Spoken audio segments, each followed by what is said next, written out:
Quando a gente vai fazer a implantação de algum cultivo comercial, um dos principais gastos, se não o maior gasto, é com a parte de correção de solo, de fertilizantes também.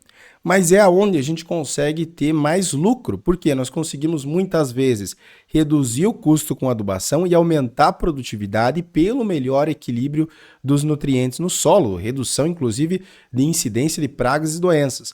No vídeo de hoje vamos ver um caso de um produtor nosso aqui da consultoria que trabalha com a cultura do milho que conseguiu reduzir em 31% de um ano para o outro, aumentando a produtividade. Olá pessoal, sejam todos muito bem-vindos a mais um vídeo aqui do canal. Lembrando sempre, se você quer nos apoiar, deixe o seu like, também se inscreva aqui no canal, tudo isso é muito importante. Então se você ainda não está inscrito, clique aqui no botãozinho abaixo, se inscreva, dê essa força pra gente. E também, se você quiser se tornar um membro, tem o botão de membro aqui abaixo. E você tem acesso a vídeos exclusivos. Vamos falar sobre isso, então? Adubação de milho. Esse produtor teve 31% de redução de custo. Vamos ver a análise de solo dele, vamos ver os fertilizantes que nós recomendamos, né?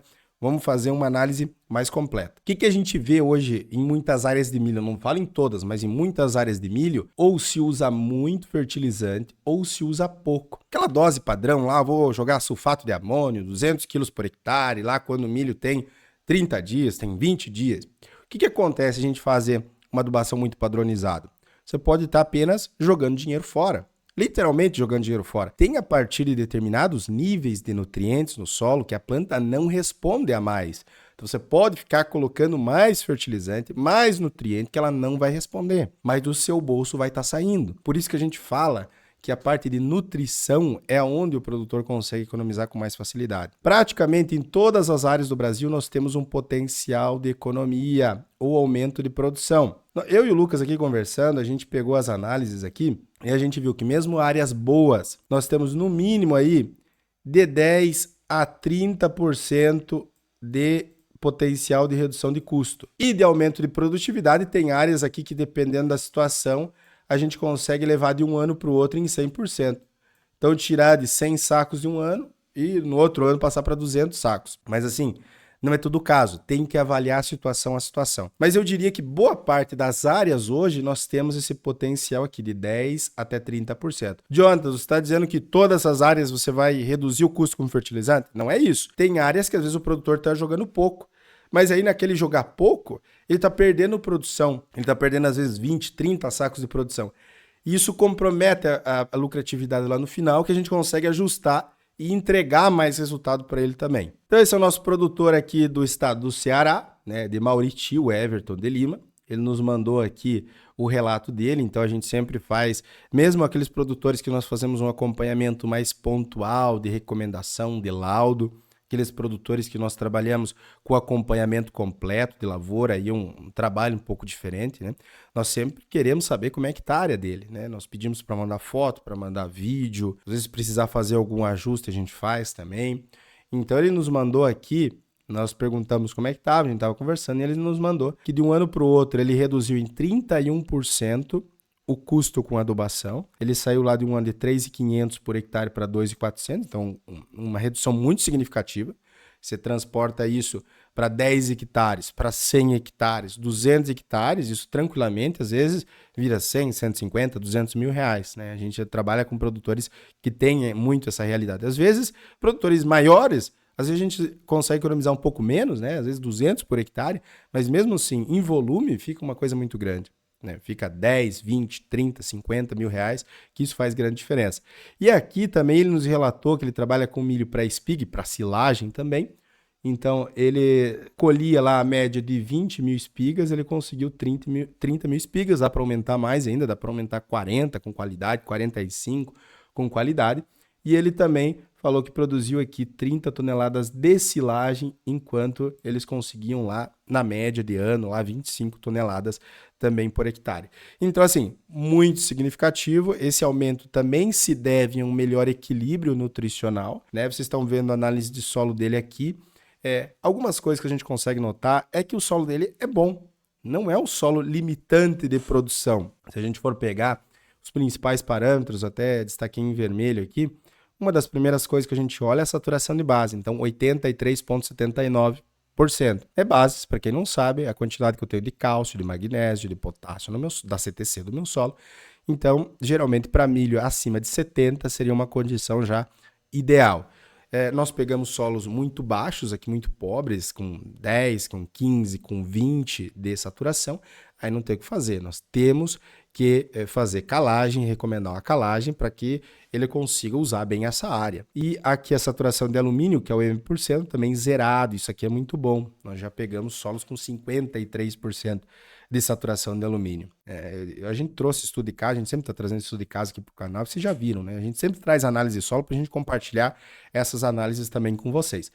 E aqui a gente tem um potássio a 0,34 centimol de carga. 0,34 também é um potássio bom, né? A gente diz que abaixo de 0,21, principalmente para milho, ele já começa a limitar.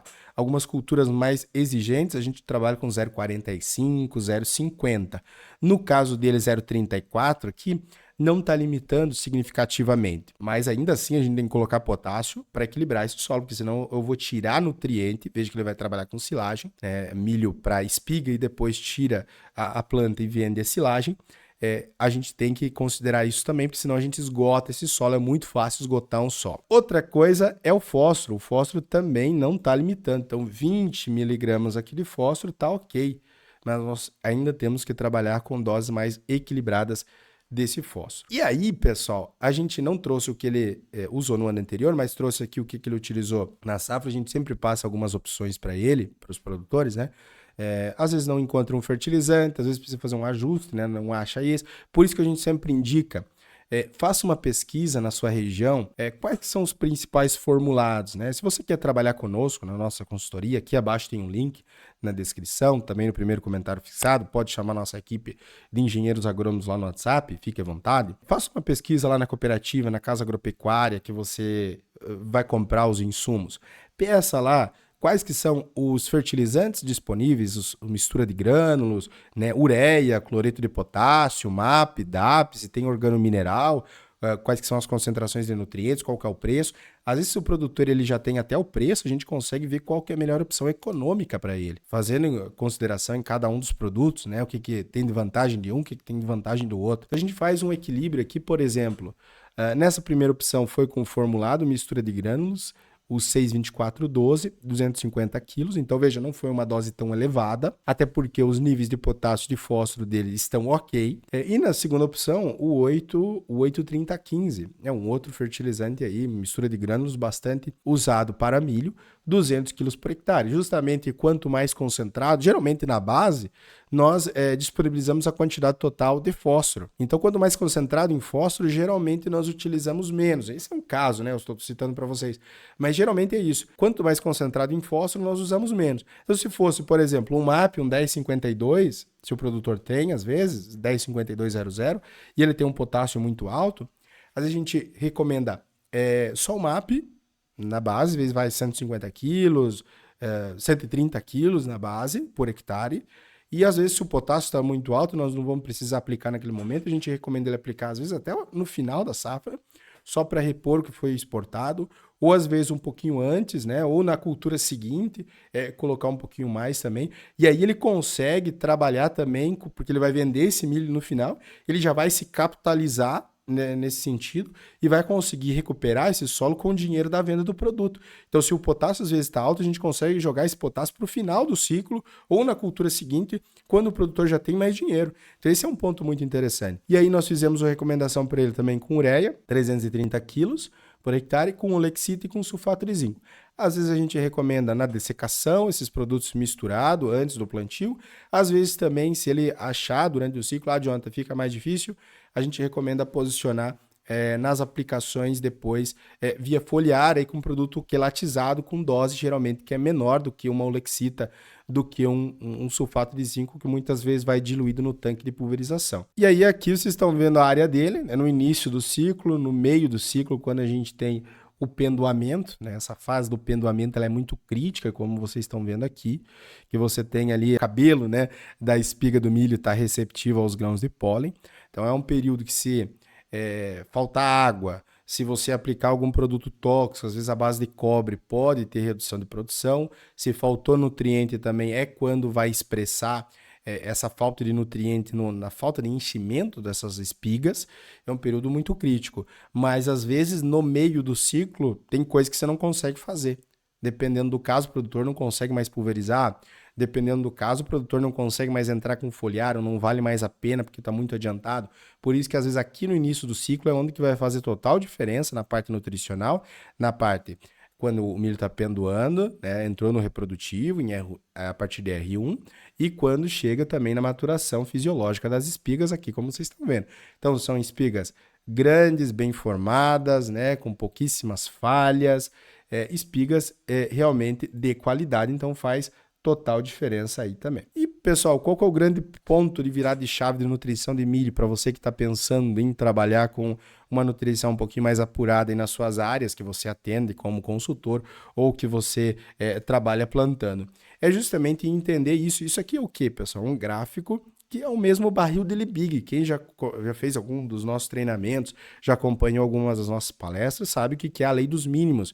Então, a lei dos mínimos basicamente diz que a produtividade máxima de uma lavoura é limitada pelo nutriente que está faltando. Então, se faltar potássio, a produção vai ser limitada pelo potássio. Se faltar fósforo, vai ser limitada pelo fósforo. Então, quando você tem níveis muito baixos, aqui eu tenho o teor dos nutrientes no solo, né? Esse eixo, tem o eixo Y aqui, e o eixo X. O que é esses eixos? Esse aqui é o eixo X. Então, aqui é o teor de nutrientes no solo. Quanto mais para cá, maior é o teor de nutriente.